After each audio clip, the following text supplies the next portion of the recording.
Le général Georges Boulanger est né en 1837. Il connaît une carrière militaire riche puisqu'il a combattu en Algérie, en Italie, en Cochinchine et durant la guerre de 1870. Après ça, il se rapproche de plus en plus de la politique et il devient même, grâce au soutien de Georges Clemenceau, ministre de la guerre en janvier 1886. Comme je l'ai dit précédemment, le général Boulanger devient de plus en plus populaire. Par exemple, il mène de nombreuses réformes dans l'armée pour améliorer le quotidien des troupes. Il va moderniser notamment l'artillerie avec le fusil Lebel, il réduit le service militaire de 5 à 3 ans, il réclame aussi la réduction des interventions de l'armée lors de grèves, etc.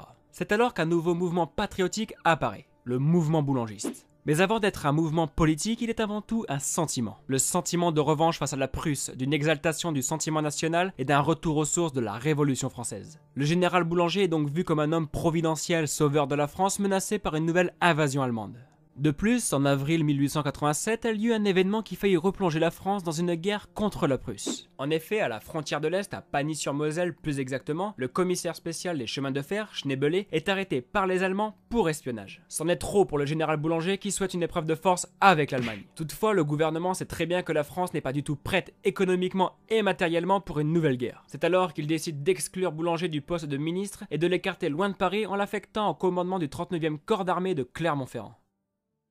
Donc à ce moment, le régime, pensant bien faire, décide de mettre le général Boulanger à la retraite le 27 mars 1888. Toutefois, en le mettant à la retraite, Boulanger, que l'on surnomme le général Revanche, devient éligible. En grosse difficulté, le gouvernement démissionne de nouveau et un autre le remplace. C'est alors que les républicains du gouvernement commencent à s'alarmer et décident d'un rapprochement de tous les républicains pour contrer cette menace boulangiste. Mais de son côté, Boulanger remporte plusieurs élections partielles, dont celle de Paris. En plus, il est aidé par une importante campagne de propagande auprès des masses populaires. On va ainsi voir la multiplication de journaux et d'affiches en faveur du général Boulanger. Après sa victoire à Paris, il aurait même pu fomenter un coup d'État, l'armée était prête à le suivre, mais contre toute attente, il décide de rester dans la légalité. Certainement une grave erreur puisque les républicains préparent de leur côté leur réveil. Ainsi, on va voir le radical et président du conseil, Charles Floquet, s'opposer avec force à l'agitation boulangiste. Il va, par exemple, prononcer un discours le 4 juin 1888 à la Chambre des députés qui laissera sans voix le général ou encore le défier en duel à l'épée.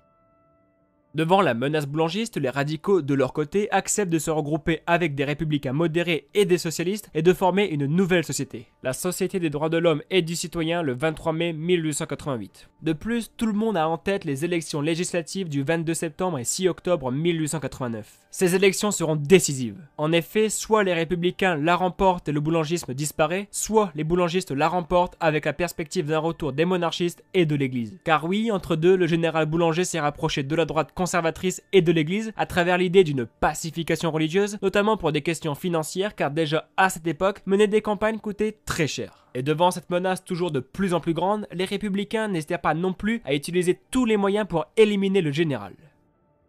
C'est alors que le 1er avril 1889, le gouvernement décide par un coup de bluff de menacer le général Boulanger pour attentat à la sûreté de l'État. Pris de panique et par la peur d'être arrêté, le général fuit maladroitement à Bruxelles pour rejoindre sa maîtresse.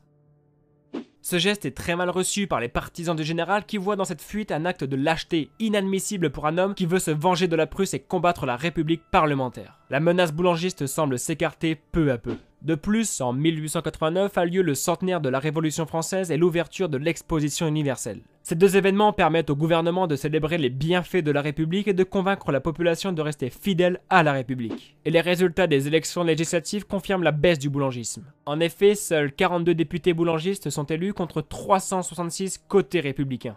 De son côté, le général Boulanger s'est suicidé sur la tombe de sa maîtresse, décédée quelque temps auparavant, emportant avec lui son mouvement et ses idées.